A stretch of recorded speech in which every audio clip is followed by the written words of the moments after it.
ഇന്നത്തെ ഒരു video evening റൊട്ടീനാണ്. അപ്പോൾ വൈകുന്നേരത്തെ കുറച്ച് പരിപാടികളാണ് നമ്മൾ ഇന്നത്തെ ഒരു വീഡിയോയിൽ കേട്ടോ.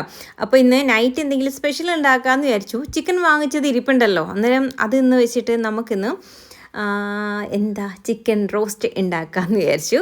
അപ്പോൾ ഞാനിന്ന് വാങ്ങിച്ച് വെച്ചിട്ട് കഴിഞ്ഞ ദിവസം എനിക്ക് വയ്യാണ്ട് ആയതുകൊണ്ട് ഞാൻ പിന്നെ എടുത്തില്ലായിരുന്നു കേട്ടോ. അതുകൊണ്ട് ഇന്ന് കുറച്ച് നമുക്ക് എടുത്തിട്ട് റോസ്റ്റിനും എടുക്കാം. അത് കഴിഞ്ഞ് ബാലൻസ് നമുക്ക് വേറെ എന്തെങ്കിലുമൊക്കെ സ്പെഷ്യൽ ഉണ്ടാക്കാമെന്ന് പറഞ്ഞിട്ട് അങ്ങനെ വെച്ചേക്കാണ്. അപ്പോൾ ഉള്ളിയൊക്കെ ഒന്ന് അരിഞ്ഞെടുക്കുന്നുണ്ട്. ഈ ഉള്ളി അരിയുമ്പോൾ ഒരു സ്മെല്ല് വരും. ആ ഒരു സ്മെല്ലാണ് നമുക്ക് കണ്ണെരിയാനുള്ള കാരണം എന്ന് ഞാൻ കണ്ടുപിടിച്ച് കഴിഞ്ഞു. അപ്പോൾ പലരും ഇതിൻ്റെ സൊല്യൂഷൻ പറഞ്ഞു തന്നായിരുന്നു. വെള്ളത്തിലരിഞ്ഞിട്ടാൽ മതി, ഗ്ലാസ് വെച്ചാൽ മതി. ഇതൊന്നും ചെയ്തിട്ടും എനിക്ക് മാറുന്നില്ലായിരുന്നു കേട്ടോ. പിന്നെ എനിക്കിത് വെച്ച് ഇടയ്ക്ക് വെച്ചിട്ട് എനിക്ക് മനസ്സിലായി, കുറച്ച് നാൾ മുന്നേ എനിക്ക് മനസ്സിലായിട്ടുണ്ടായിരുന്നു. കാരണം ഇത് നമുക്ക് സ്മെല്ല് വരുമ്പോൾ നല്ലൊരു ബുദ്ധിമുട്ട് വരുന്നുണ്ട്. അപ്പോഴാണ് ഈ കണ്ണിൽ കൂടി മൂക്കിൽ കൂടി ഒക്കെ വെള്ളം വരാനും തുടങ്ങും കേട്ടോ. അപ്പോൾ ഇങ്ങനെ നമ്മൾ സ്മെല്ല് പിടിക്കാതെ ഇങ്ങനെ ഞാൻ ശ്വാസമൊക്കെ പിടിച്ച് വെച്ചിട്ടാണ് ഞാൻ അരിഞ്ഞുകൊണ്ടിരുന്നത്.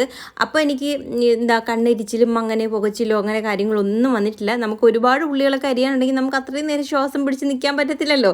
അപ്പോൾ നമ്മൾ കുറച്ച് നേരം ശ്വാസമൊക്കെ വിട്ടിട്ട് റിലാക്സ് ആയിട്ട് കുറച്ച് മാറിപ്പോയിട്ട് പിന്നെയും തിരിച്ച് വന്നിട്ട് അരിയുന്നതായിരിക്കും ബെറ്റർ ആയിട്ട് എനിക്ക് തോന്നിയത്. അങ്ങനെ ഉള്ളിയൊക്കെ അരിഞ്ഞു, പച്ചമുളക് കട്ട് ചെയ്തെടുക്കുന്നുണ്ട്. പിന്നെ അത്രയും വെളുത്തുള്ളിയും ഇഞ്ചിയും കൂടെ ഞാനൊന്ന് റെഡിയാക്കി വെച്ചിട്ടുണ്ട്. ഇത് ഞാൻ ഗ്ലാസ്സിനകത്ത് ഇട്ട് ഒന്ന് ചതച്ചെടുക്കാനായിരുന്നു. അപ്പോൾ ഒന്ന് ചതച്ചെടുക്കാമെന്നും പറഞ്ഞിട്ട് ഗ്ലാസ്സിനകത്ത് ഞാൻ വെളുത്തുള്ളിയും ഇഞ്ചിയും കൂടെ, ഗ്ലാസ്സല്ല കുഞ്ഞു കപ്പ്, അതിനകത്ത് ഇട്ടിട്ട് ഞാൻ ഈ ഒരു നമ്മുടെ ചപ്പാത്തിയുടെ കുഴവി ഉണ്ടല്ലോ, അതല്ലേ, അത് വെച്ചിട്ട് ഇങ്ങനെ ഇടിച്ചു കൊടുത്തു. പിന്നീടാണ് ഓർത്ത് എന്തിനാ അതൊക്കെ വെച്ച് ഇടിക്കുന്നത്, നമ്മുടെ കുഞ്ഞൻ മിക്സി ഉണ്ടല്ലോ, അപ്പോൾ അവനെ അതിലോട്ട് ഇട്ടിട്ട് രണ്ട് കറക്കുമ്പോഴത്തേക്ക് ചതഞ്ഞ് കിട്ടും. പിന്നീടാണ് ഞാൻ ഈ കാര്യം പിന്നെ ഓർത്തത്. അങ്ങനെ പിന്നെ ഇതാന്ന് ചതച്ചെടുത്തിട്ടുണ്ട്. അത്രയും ചിക്കനായിരുന്നു കേട്ടോ നമ്മളിന്ന് എടുക്കാൻ പോകുന്നത്. വൃത്തിയാക്കി വെച്ചിരുന്നതാണ്. അപ്പോൾ ഇനി നമുക്ക് കുക്കിങ്ങിലോട്ട് പോകാം. അപ്പോൾ ആദ്യം തന്നെ ഒരു പാത്രം വെച്ചിട്ട് അതിനകത്ത് എണ്ണ ഒഴിച്ച് കൊടുക്കുന്നുണ്ട്. വെളിച്ചെണ്ണയാണ് ഇതിന് മസ്റ്റ്. അപ്പോൾ വെളിച്ചെണ്ണ ചൂടായി വരുമ്പോഴത്തേക്ക് നമുക്ക് ഇഞ്ചി വെളുത്തുള്ളി ചതച്ചതും കൂടി ഇട്ട് കൊടുക്കാം. അതിനുശേഷം ഒരു പച്ചമുളക് ഞാൻ എടുത്തിട്ടുള്ളൂ. ഇവിടെ കുഞ്ഞിന് എരിവ് പറ്റാത്തതുകൊണ്ട് ഒരെണ്ണ എടുത്തിട്ടുള്ളൂ, വലിയ എരിവില്ലാത്ത കേട്ടോ. അങ്ങനെ അതും കൂടെ ചേർത്തിട്ട് നല്ല രീതിയിൽ അതിൻ്റെ ഒരു പച്ചമണമൊക്കെ മാറി ഒന്ന് ചെറുതായിട്ടൊന്ന് കളർ മാറി വരുമ്പോഴത്തേക്ക് നമുക്ക് സവോള ചേർത്ത് കൊടുക്കാം. അതിനകത്തോട്ട് കുറച്ച് ഉപ്പും കൂടെ ചേർത്ത് കൊടുക്കാം. പെട്ടെന്ന് വെന്ത് കിട്ടും കേട്ടോ ഉപ്പ് ചേർത്ത് കൊടുക്കുമ്പോൾ. അങ്ങനെ അതും കൂടെ ഇന്ന് ചേർത്ത് ഇളക്കി ഒന്ന് വഴണ്ട് വരണം. വഴണ്ട് വന്നതിന് ശേഷം നമുക്ക് ബാക്കിയുള്ള കാര്യങ്ങൾ ചെയ്യാം. അതിന് മുന്നായിട്ട് ഞാൻ തുണി ഒന്ന് കഴുകാൻ കൊണ്ടിട്ടിട്ട് വരാം കേട്ടോ. അപ്പോൾ ഇന്ന് കുഞ്ഞിൻ്റെ ഷർട്ട് കിടക്കുന്ന, നാളെ ഇടാൻ വേറെ ഷർട്ടില്ല, രണ്ടും അഴുക്കായി. അപ്പോൾ ഇന്ന് കഴുകി അങ്ങ് ഇടാമെന്ന് വിചാരിച്ചു. പിന്നെ ഇതിലോട്ട് ഇട്ട് കഴിഞ്ഞാൽ നമുക്കൊന്ന് പെട്ടെന്ന് ആയി കിട്ടുകയും ചെയ്യും. അതുമാത്രമല്ല ഒന്ന് വെള്ളം വാർന്നൊന്ന് തോന്ന് കിട്ടും. അതാകുമ്പോഴത്തേക്ക് നമുക്ക് റൂമിലോട്ടൊക്കെ ഇങ്ങനെ ഫാനിൻ്റെ കാറ്റ് കൊണ്ട് രാവിലെ ആകുമ്പോഴത്തേക്ക് നല്ല രീതിയിൽ ഉണങ്ങി കിട്ടുകയും ചെയ്യും. പിന്നെ നമ്മളൊന്ന് അയൺ ചെയ്തെടുത്താൽ മാത്രം മതി കേട്ടോ. അപ്പോൾ നമ്മുടെ ഉള്ളി ഒന്ന് വഴണ്ട് വന്നിട്ടുണ്ട്. അപ്പോൾ നല്ലൊരു ബ്രൗണിഷ് കളറായിട്ട് വന്നിട്ടുണ്ട്. എനിക്ക് അങ്ങനെ കിട്ടണം കേട്ടോ. പിന്നെ ഇതിനകത്തോട്ട് പൊടികളായ മഞ്ഞൾപ്പൊടി, മല്ലിപ്പൊടി, മുളക് പൊടി, ഗരം മസാലയും കൂടെയാണ് ചേർത്ത് കൊടുക്കുന്നത്. അപ്പോൾ അതും കൂടെ ചേർത്തിട്ട് നല്ല രീതിയിലൊന്ന് ഇളക്കി കൊടുക്കുക. ഇതിൻ്റെ ഒരു പച്ചമണം മാറിയതിന് ശേഷം നമുക്ക് ഇതിനകത്തോട്ട് ചിക്കൻ ചേർത്ത് കൊടുക്കുക. കാശ്മീരി മുളക് പൊടിയാണ് കേട്ടോ ഞാൻ ചേർത്തേക്കുന്നത്. എരിവുള്ളത് അല്ല ചേർത്തേക്കുന്നത്. ഒരു പച്ചമുളക് ചേർത്ത് കൊടുത്തിട്ടുണ്ടല്ലോ, അതും മതി. ലാസ്റ്റ് നമുക്ക് ഇച്ചിരി കുരുമുളക് പൊടിയും കൂടെ ചേർത്ത് കൊടുക്കുക കേട്ടോ. അങ്ങനെ നമ്മുടെ പൊടികളൊക്കെ ചൂടായിട്ട് വന്നിട്ടുണ്ട്. ഇനി അതിനകത്തോട്ട് ചിക്കൻ ചേർത്ത് കൊടുക്കാം. കഴുകി വൃത്തിയാക്കിയിട്ട് ചിക്കൻ ഇതിനകത്തോട്ട് ചേർത്ത് കൊടുക്കുന്നുണ്ട്. എല്ലില്ലാത്തത് ചേർക്കുകയാണെങ്കിൽ നല്ലതാണ്. ഞാൻ എല്ലോട് കൂടിയിട്ടുള്ള ചിക്കനാണ് ചേർത്ത് കൊടുക്കുന്നത്. അപ്പോൾ ഇത് ഒന്ന് മിക്സ് ചെയ്ത് കൊടുക്കണം കേട്ടോ. നല്ല രീതിയിൽ കൈവിടാതെ ഒരു 5 മിനിറ്റോളം നമുക്കിന്ന് ഇളക്കി കൊടുക്കാം. ഈ ഒരു മസാലയൊക്കെ ഈ ചിക്കനകത്ത് പിടിക്കുകയും വേണം. ഇത് ജസ്റ്റ് ഒന്ന് നമ്മളിങ്ങനെ ഇളക്കി കൊടുക്കുമ്പോൾ ജസ്റ്റ് ഒന്ന് ഫ്രൈ ആവുന്ന രീതിയിലാവും കേട്ടോ. അപ്പോൾ ഇത് നല്ല രീതിയിലൊന്ന് ഇളക്കി ഒന്ന് മിക്സ് ചെയ്ത് കൊടുക്കുന്നുണ്ട്. അപ്പോൾ ഒരു 5 മിനിറ്റോളം ഞാനിങ്ങനെ നന്നായിട്ടൊന്ന് ഇളക്കി കൊടുത്തതിന് ശേഷം മാത്രം ഇതിനകത്ത് വെള്ളം ചേർത്ത് കൊടുക്കുന്നുള്ളൂ കേട്ടോ. അപ്പോൾ ഇത് റോസ്റ്റിന് വേണ്ടിയിട്ടാണല്ലോ, അതുകൊണ്ട് മസാലയൊക്കെ ഇതൊന്ന് പിടിക്കട്ടെ. അതിനുശേഷം നമുക്ക് വെള്ളം ചേർത്ത് കൊടുക്കാം. പിന്നെ അല്പം കരിവേപ്പിലയും കൂടെ ചേർത്ത് കൊടുക്കുക കേട്ടോ. നമ്മളിവിടെ കരിവേപ്പില എന്നൊക്കെയാണ് പറയുന്നത്. ഞാൻ നിങ്ങൾക്ക് മനസ്സിലാവാൻ വേണ്ടി പലതിനകത്തും കറിവേപ്പില എന്നൊക്കെ പറയാറുണ്ട്. നമ്മളിവിടെ കരിവേപ്പില എന്നാട്ടോ പറയുന്നത്. അപ്പോൾ ഇതൊന്നും കൂടെ ചേർത്ത് ഒന്ന് മിക്സ് ചെയ്ത് കൊടുക്കുന്നുണ്ട്. നല്ല രീതിയിൽ ഇളക്കി. ഇത് നേരത്തെ ചേർത്ത് കൊടുക്കേണ്ടായിരുന്നു, ഞാനൊന്ന് വിട്ടുപോയതാണ്. അപ്പോൾ കരിവേപ്പിലയും കൂടി ഇട്ട് നല്ല രീതിയിലൊന്ന് മിക്സ് ചെയ്ത് എടുത്തതിന് ശേഷം ഇനി ഇതിനകത്തോട്ട് നമുക്ക് വെള്ളം ചേർത്ത് കൊടുക്കാം. ഒരുപാടൊന്നും ഒഴിക്കേണ്ട ആവശ്യമില്ല. ഒരു 1/4 കപ്പ് വെള്ളം ഒഴിച്ചു കൊടുക്കുന്നുണ്ട്. എന്നിട്ട് ഒന്നും കൂടെ ഒന്ന് ഇളക്കിയിട്ട് ഒന്ന് തത്തിപ്പൊത്തിയൊക്കെ വെച്ചിട്ട് ഒന്ന് അടച്ചു വെച്ചിട്ട് കുക്ക് ചെയ്യാം. പിന്നെ ഇടയ്ക്കൊന്ന് തുറന്നൊന്ന് ഇളക്കി കൊടുക്കണേ. ഇല്ലെങ്കിൽ എന്ന് വെച്ചാൽ അടിക്ക് പിടിക്കാനുള്ള ചാൻസ് കൂടുതലല്ലേ. നമ്മൾ കുറച്ച് വെള്ളം മാത്രമല്ലേ ചേർക്കുന്നുള്ളൂ. അപ്പോൾ ഇടയ്ക്കൊന്ന് തുറന്നിട്ട് ഒന്ന് ഇളക്കി കൊടുത്തിട്ട് വീണ്ടും അടച്ചു വെച്ചിട്ട് നമുക്ക് കുക്ക് ചെയ്യാം. നമുക്ക് ആ ഒരു സമയം കൊണ്ട് നമുക്ക് ചപ്പാത്തി ഉണ്ടാക്കി എടുക്കാം കേട്ടോ. നമുക്കിന്ന് ചപ്പാത്തിയും ചിക്കൻ റോസ്റ്റാണ് നമ്മളിന്ന് ഉണ്ടാക്കുന്നത്. ഈ പറഞ്ഞു തരുന്നത് അറിയാത്ത ആൾക്കാരുണ്ടെങ്കിൽ അവർക്ക് വേണ്ടിയിട്ടാണ് കേട്ടോ. നമ്മുടെ കുഞ്ഞനീത്തിമാരൊക്കെ കല്യാണം കഴിഞ്ഞിട്ടൊക്കെ പോയ അവർക്കൊക്കെ എല്ലാവർക്കും ഒന്നും ഫുഡ് ഉണ്ടാക്കാൻ അറിയില്ലല്ലോ. അപ്പം നമ്മുടെ കുഞ്ഞനീത്തിമാർ ഒരുപാട് പേര് നമ്മുടെ വീഡിയോസ് കാണുന്നുണ്ട്. അപ്പോൾ അവർക്കൊക്കെ ഒന്ന് മനസ്സിലാവട്ടെ എന്ന് വിചാരിച്ചിട്ടാണ് ഞാൻ ഈ ചെറിയ കാര്യങ്ങൾ പോലും പറഞ്ഞു തരുന്നത് കേട്ടോ. അപ്പോൾ നിങ്ങൾക്കൊരു ഹെൽപ്പ് ആവുമല്ലോ എന്ന് വിചാരിച്ചിട്ട്. കാരണം നമുക്ക് നമ്മൾ കല്യാണം കഴിഞ്ഞ് ചെല്ലുമ്പോൾ ഉള്ളൊരു ബുദ്ധിമുട്ട് എന്താണെന്ന് എനിക്ക് നന്നായിട്ട് അറിയാം. അപ്പോൾ നമുക്ക് എന്തെങ്കിലും നമ്മളിങ്ങനെ വീഡിയോസ് കാണുന്ന ആൾക്കാരാണെങ്കിൽ നമ്മുടെ വീഡിയോസ് കാണുമ്പോൾ അവർക്കത് ഉപകാരപ്പെടുവാണെങ്കിൽ അത്രയും നല്ലതല്ലേ. പിന്നെ നമ്മൾ ചെയ്യുന്ന ഈ കുക്കിങ്ങും കാര്യങ്ങളൊക്കെ നമ്മുടെ ഫാമിലി മെമ്പേഴ്സ് ഇതുപോലെ ആണോ വെക്കുന്നതെന്ന് ഒന്ന് പറയണം കേട്ടോ. അല്ലെങ്കിൽ ഇതിനകത്ത് എന്തെങ്കിലുമൊക്കെ മാറ്റം നിങ്ങൾ വരുത്തുന്നുണ്ടെങ്കിൽ അതും കൂടെ പറയണം കേട്ടോ. അപ്പോൾ ഞാനും ആ രീതിയിലൊക്കെ ഒന്ന് ട്രൈ ചെയ്ത് നോക്കാമല്ലോ. നിങ്ങൾ പറയുന്ന റെസിപ്പീസൊക്കെ ഞാനും ചെയ്ത് നോക്കാറുണ്ട് കേട്ടോ. പിന്നെ ഇതാ നമ്മൾ ചപ്പാത്തിയുടെ മാവ് നേരത്തെ തന്നെ കുഴച്ച് വെച്ചിട്ടുണ്ടായിരുന്നു ഞാൻ കേട്ടോ. അപ്പോൾ അത് കഴിഞ്ഞിട്ടാണ് പിന്നീടാണ് കുക്കിങ്ങും കാര്യങ്ങളൊക്കെ തുടങ്ങിയത്. അപ്പോൾ ഇതാ നമ്മുടെ ചിക്കൻ ഇടയ്ക്കൊന്ന് ഇളക്കി കൊടുക്കണമെന്ന് ഞാൻ പറഞ്ഞില്ലേ. നമ്മുടെ വെള്ളമൊക്കെ ഒന്ന് വറ്റി വന്നിട്ടുണ്ടേ. ഇനി ഇച്ചിരിയും കൂടെ ഒന്ന് വെള്ളം വറ്റി വന്നാൽ മാത്രം മതി. ഇത് ഒരുപാട് അങ്ങ് റോസ്റ്റ് ഫ്രൈ എന്നുള്ള രീതിയിലാക്കുന്നില്ല. ഇത്തിരി ഒരു ഗ്രേവിയോട് കൂടി എടുക്കാമെന്നാണ് ഞാൻ വിചാരിച്ചേക്കുന്നത്. അതുകൊണ്ട് ഇതാ ഇത്തിരി വെള്ളം ആദ്യം കിടന്നോട്ടെ. ഇച്ചിരി നമ്മളത് തണുത്ത് കഴിയുമ്പോൾ വീണ്ടും ഒന്നും കൂടെ ഒന്ന് ട്രൈ ആവും. അപ്പോൾ ഇതാ കുറച്ച് കുരുമുളക് പൊടി നമ്മൾ ചേർത്ത് കൊടുക്കുന്നുണ്ട് എരിവിന് വേണ്ടിയിട്ട്. നമ്മൾ കാശ്മീരി എല്ലാം ചേർത്ത് അതിന് വലിയ എരിവൊന്നുമില്ല കേട്ടോ. പിന്നെ ഇതാ കുറച്ച് ടൊമാറ്റോ സോസാണ് ഞാൻ കഷ്ടപ്പെട്ടാണ് ഒഴിക്കുന്നത്. കാരണം ഇതിനകത്ത് വീഴുന്നില്ല. ലാസ്റ്റ് എൻ്റെ ചുവട്ടിൽ ഇത്രയേ ഉള്ളൂ. അപ്പോൾ ഇത് ടൊമാറ്റോ സോസ് ഇല്ലെങ്കിൽ നമ്മൾ തക്കാളി ആഡ് ചെയ്ത് കൊടുക്കാം. തക്കാളി ആഡ് ചെയ്യേണ്ട എപ്പോഴാന്ന് വെച്ചാൽ പൊടികൾ ചേർത്തതിന് ശേഷം അതിൻ്റെ പച്ചമണം മാറിയിട്ട് നമ്മൾ ചിക്കൻ തട്ടുന്നതിന് മുന്നേ തക്കാളി ചേർത്ത് കൊടുത്തിട്ട് നല്ല രീതിയിൽ വഴണ്ട് വന്നതിന് ശേഷം മാത്രം നമ്മൾ ചിക്കൻ ചേർത്ത് കൊടുക്കുക കേട്ടോ. അപ്പോൾ നല്ല ടേസ്റ്റൊക്കെ തന്നെ ആയിരിക്കും. ഞാൻ ടൊമാറ്റോ സോസ് ഒഴിച്ച് കൊടുക്കുന്നേ ഉള്ളൂ. ടൊമാറ്റോ സോസ് ആണെങ്കിൽ ലാസ്റ്റ് ചേർക്കുന്നതാണ്. പക്ഷേ ടൊമാറ്റോ സോസ് ഒഴിക്കുമ്പോൾ നല്ലൊരു ടേസ്റ്റാണ്. നമ്മൾ ഈ കടകളിൽ നിന്നൊക്കെ മേടിക്കുമ്പോൾ കിട്ടുന്ന അതേ ടേസ്റ്റൊക്കെയാണ്. അപ്പോൾ അതും കൂടെ ചേർത്ത് കൊടുത്തിട്ട് ഇളക്കി ഒന്നും കൂടെ ഞാനൊന്ന് അടച്ച് വെച്ച് ഒന്ന് കുക്ക് ചെയ്യുന്നുണ്ടായിരുന്നു. അത് കഴിഞ്ഞ് ഒന്നും കൂടെ ഇളക്കി എടുക്കുമ്പോഴത്തേക്ക് നമ്മുടെ ചിക്കൻ റോസ്റ്റ് റെഡി ആയിട്ടുണ്ട്. പെട്ടെന്ന് തന്നെ തയ്യാറാക്കി എടുക്കാൻ പറ്റുന്ന അടിപൊളി ഡിഷ് തന്നെ കേട്ടോ. അപ്പോൾ നല്ല ടേസ്റ്റാണ്. ഞാനിങ്ങനെ എപ്പോഴും ഇങ്ങനെ ടേസ്റ്റാന്ന് പറയുമ്പോൾ ചില ആൾക്കാർക്ക് ചൊറിച്ചിൽ വരുന്നുണ്ടോ എന്നൊന്നും ഒരു ഫീൽ ഉണ്ട് കേട്ടോ.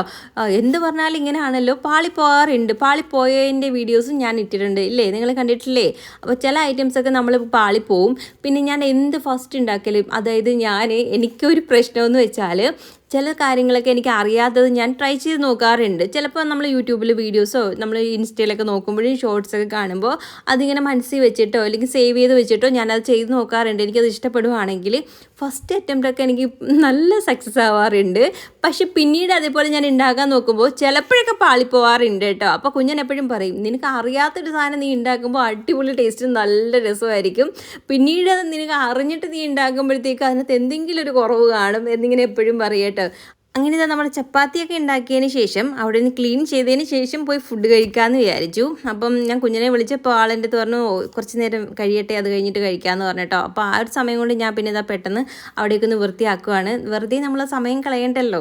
അങ്ങനെ മുട്ടയൊക്കെ ഞാൻ മേടിച്ചിട്ട് വന്നിട്ടുണ്ടായിരുന്നു കടയിൽ നിന്ന്. അപ്പോൾ വൈകിട്ട് ഞാൻ ചിക്കൻ ഇല്ലയെന്നും പറഞ്ഞിട്ട് മുട്ട റോസ്റ്റ് ഉണ്ടാക്കാമെന്നും പറഞ്ഞിട്ടായിരുന്നു. അന്നേരമാണ് ചിക്കൻ്റെ കാര്യം ഓർമ്മ വന്നത്. ഈ ചിക്കൻ മേടിച്ച് ഞാൻ ഫ്രിഡ്ജിൽ വെച്ചേക്കാണല്ലോ എന്ന്. അങ്ങനെ പിന്നെ ചിക്കൻ റോസ്റ്റ് ആക്കിയതാണ് കേട്ടോ. അങ്ങനെ മുട്ട ഞാൻ എടുത്തപ്പോൾ തന്നെ 2 എണ്ണം പൊട്ടിയിട്ടുണ്ടായിരുന്നു. അതിനി മാറ്റി വെക്കണം. പിന്നെ കുറച്ച് പേര് എൻ്റെ അടുത്ത് കൃപാസനത്തിൽ പോയോ എന്ന് ചോദിച്ചിട്ടുണ്ടായിരുന്നു. ഞാൻ ചിലതിനൊക്കെ റിപ്ലൈ അന്നേരം തരുന്നുണ്ടായിരുന്നു. അപ്പോൾ ഞാൻ പോയിട്ടുണ്ട് കേട്ടോ. അവിടെ പോയിട്ടുണ്ടായിരുന്നു ഞാനും കുഞ്ഞിനായിട്ട്. അങ്ങനെ നമ്മൾ അവിടെ പോയി പ്രാർത്ഥനയൊക്കെ കഴിഞ്ഞിട്ടാണ് വന്നത്. അപ്പോൾ അതുകൊണ്ടാണ് എൻ്റെ കഴുത്തിൽ കാശ് രൂപം കിടക്കുന്നത്. ഒരുപാട് പേരും കാശ് രൂപം കാണുമ്പോൾ ചോദിക്കുന്നുണ്ടായിരുന്നു. അപ്പോൾ അതുകൊണ്ടാട്ടോ കാശ് രൂപം ഞാൻ താലിമാലയ്ക്കകത്ത് തന്നെ ഇടാമെന്ന് വിചാരിച്ചു. ഇത് പോകുമോ ഇല്ലയോ എന്നൊരു പേടിയുണ്ട്. കാരണം ഇതിൻ്റെ ലോക്കറ്റിനകത്ത് വരുന്ന ഈ കൊളുത്ത് ചെറിയ കട്ടി കുറഞ്ഞിട്ടൊക്കെ അന്നേരം ഈ താലിയിലൂടെ ഇടുമ്പോഴത്തേക്ക് വെയിറ്റ് കൊണ്ട് പോവുമോ അങ്ങനെയൊക്കെ ഒരു പേടിയുണ്ട്. എന്തായാലും കുഴപ്പമില്ല, എന്തായാലും കിടക്കുന്നിടത്തോളം കിടക്കട്ടെ എന്ന് വിചാരിച്ചിട്ട് അങ്ങനെ ഇട്ടേക്കാണേ. അപ്പോൾ നമ്മൾ ഫുഡ് കഴിക്കാനൊരുങ്ങി. അപ്പം കുഞ്ഞിൻ്റെ എക്സ്പ്രഷൻ കാണുമ്പോൾ ചില ആൾക്കാർക്ക് എന്താണെന്ന് അറിയത്തില്ല. ഏത് സമയത്ത് ഈ ഒരു എക്സ്പ്രഷനേ ഉള്ളൂ എന്നൊക്കെ പറയുന്നവരോട് ഇഷ്ടമില്ലാത്ത സാധനത്തിന് ആ മുഖത്ത് വരുന്ന എക്സ്പ്രഷൻ നിങ്ങൾ കാണാത്ത എന്താണ് മക്കളെ, കണ്ടാലേ നിങ്ങൾക്കത് മനസ്സിലാവത്തുള്ളൂ. അങ്ങനെ ഇഷ്ടപ്പെടുമ്പം ഇഷ്ടപ്പെട്ടെന്നല്ലേ കാണിക്കേണ്ടത്, അല്ലാതെ കൊള്ളില്ല എന്ന് കാണിക്കാൻ കാണിക്കേണ്ട ആവശ്യമില്ലല്ലോ, ഉള്ളതല്ലേ നമ്മൾ കാണിക്കേണ്ടുന്നത്. അപ്പോൾ എന്താ നമ്മൾ ഫുഡെല്ലാം കഴിച്ചു. ഫുഡ് കഴിച്ചതിന് ശേഷം പാത്രങ്ങൾ കഴിയുവാൻ എന്താ കുറച്ച് കിടപ്പുണ്ട്, ഞാൻ എല്ലാം കൂടെ ഒരുമിച്ച് കഴിയുവാമെന്ന് വിചാരിച്ചിരുന്നു.